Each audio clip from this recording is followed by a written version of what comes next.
Assalamualaikum warahmatullahi wabarakatuh. Waalaikumsalam.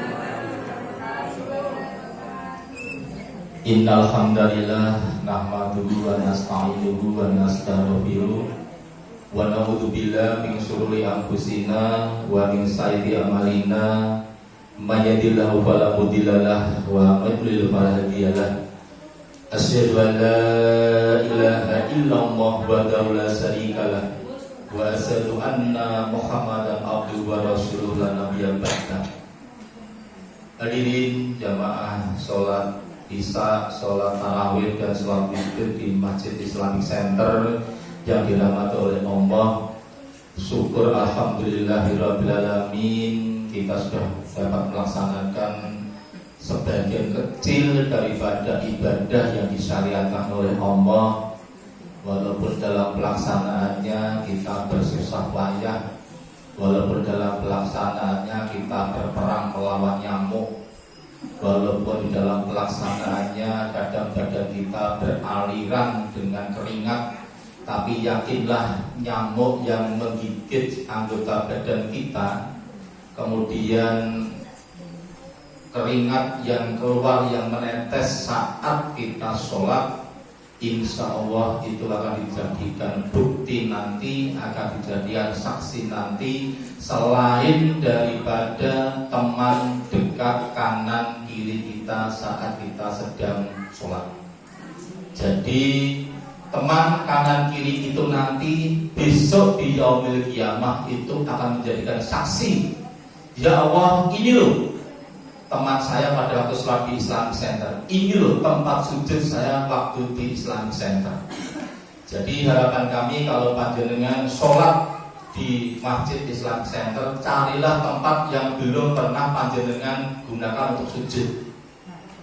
Di dalam masjid ya, atau di sawah, di dalam masjidnya boleh sih belum pernah jenengan gunakan untuk sujud, karena itu tempat-tempat besok yang akan menjadikan saksi kita di hadapan Allah.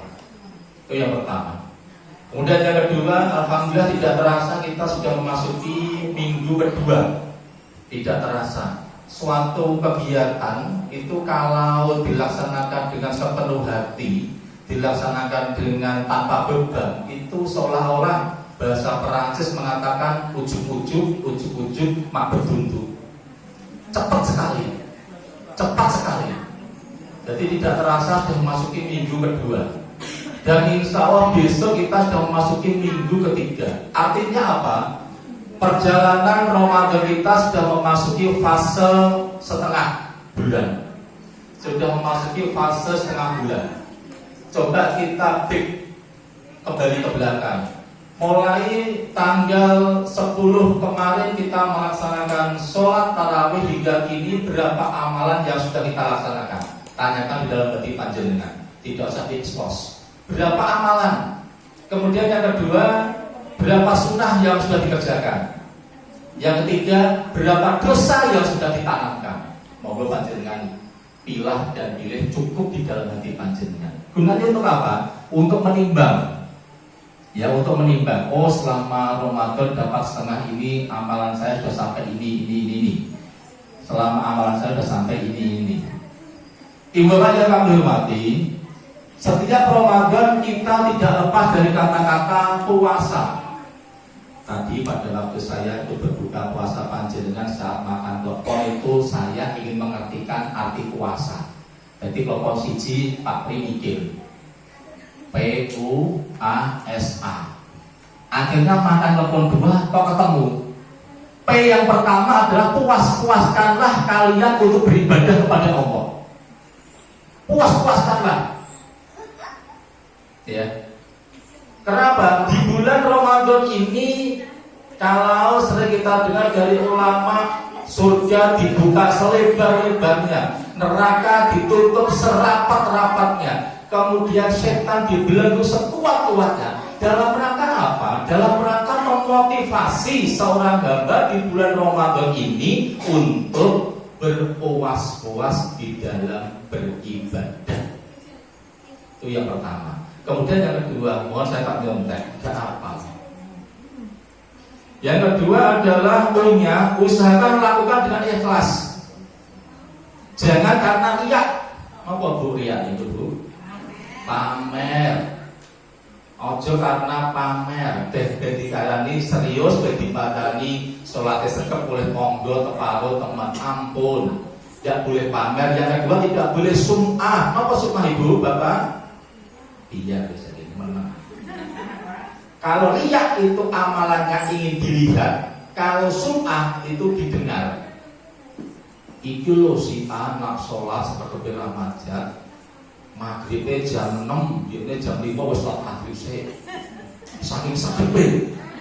Tapi itu adalah dapat mengurangi keberkahan pada kita. Maka yang kedua, selain kita melaksanakan puasa dengan sepuas-puasnya, yang kedua tolong melakukan dengan ikhlas. Kemudian A yang ketiga, akan kau dapati hakikat puasa yang sesungguhnya.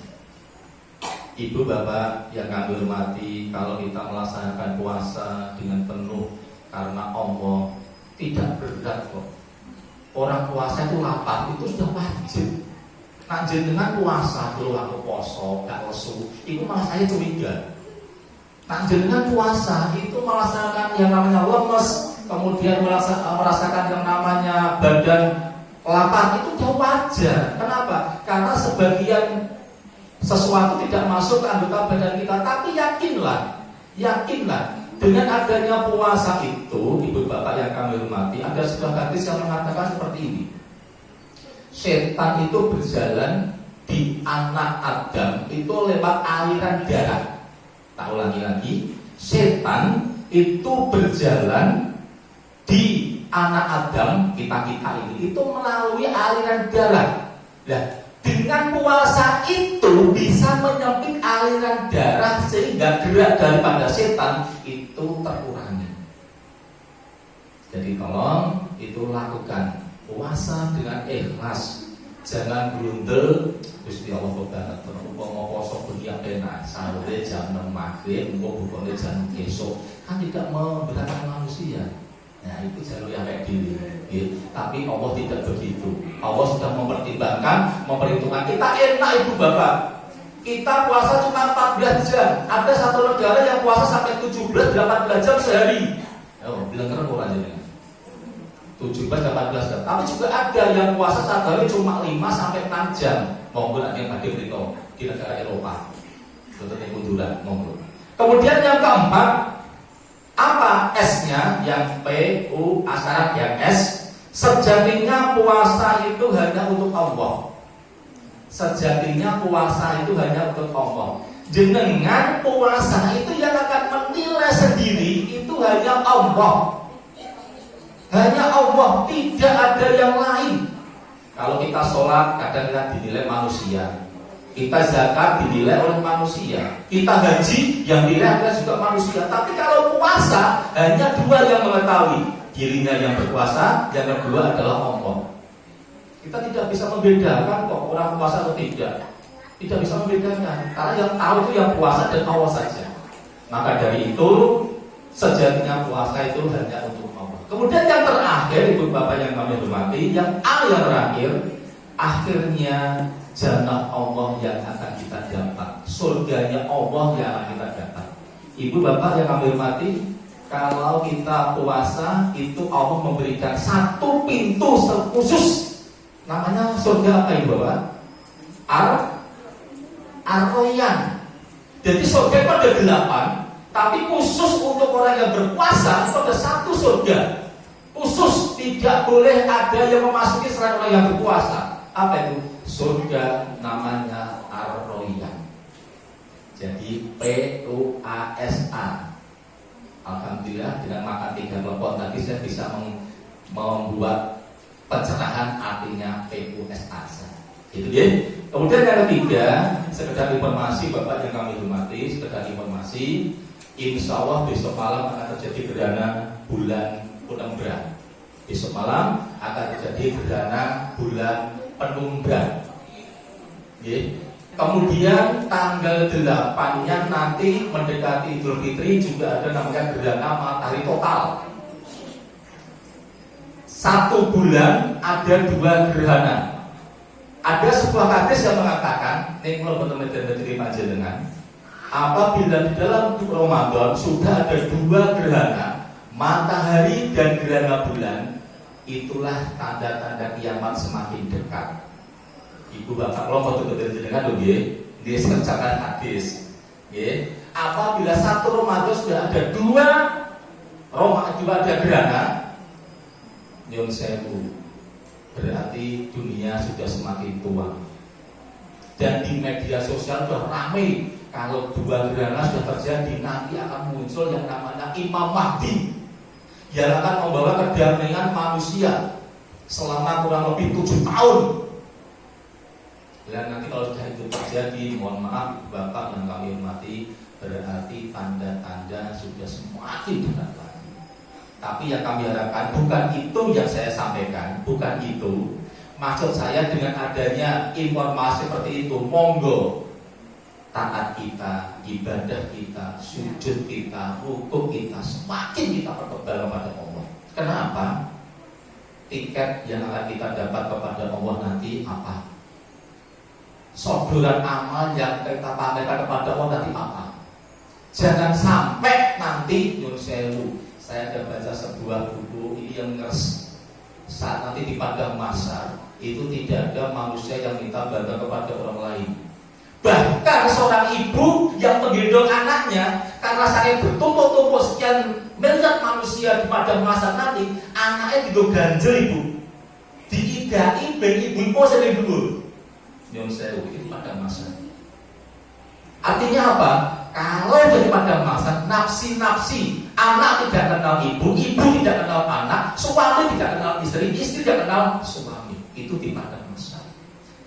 Sampai anak yang digendong saja sampai ditaruh di tanah, diinjak oleh ibunya, ben ibu mau iso ning dhuwur, ben iso amuk-amuk. Karena apa? Banyak persaingan di padang mahsyar. Jadi itu harapan Bapak yang kami hormati. Jangan sampai kita jadikan gerhana ini momen yang melemahkan iman kita, tapi harapannya semakin meningkatkan ketakwaan kita kepada Allah. Ojo gara-gara bulan Ramadan ini ada gerhana, kemudian kelompok-kelompok ditutupi, kemudian lesung-lesung ditutupi, ibu hamil dikuaploki petenge, sehingga katanya apa ya, jenis sawanen, sapi-sapi ditebuki petenge, boten niku harapannya. Karena ini sebagai wujud tanda kekuasaannya Allah. Kenapa?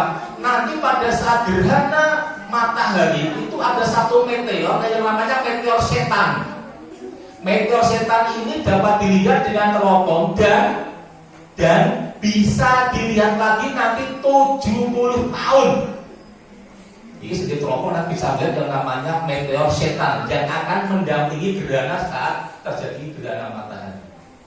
Ibu bapak yang kami hormati, untuk itu mari kita sebagai seorang Islam, kita semakin tingkatkan ketakwaan kita kepada Allah. Harapannya adalah dengan adanya fenomena dan tanda-tanda untuk gempa sudah terjadi baru saja kemarin, insya Allah besok malam kita akan melihat yang namanya gerhana bulan, tanggal 8 nanti gerhana matahari juga total. Tapi insya Allah gerhana matahari total nanti kemungkinan Indonesia akan terlewati karena berada di benua Amerika. Tapi itulah tidak mengerutkan dan tidak menyurutkan hati kita untuk selalu tawakal, taat kepada Allah Subhanahu wa Ta'ala. Demikian yang dapat kami sampaikan, Bapak Ibu hati. Mohon maaf. Assalamualaikum warahmatullahi wabarakatuh.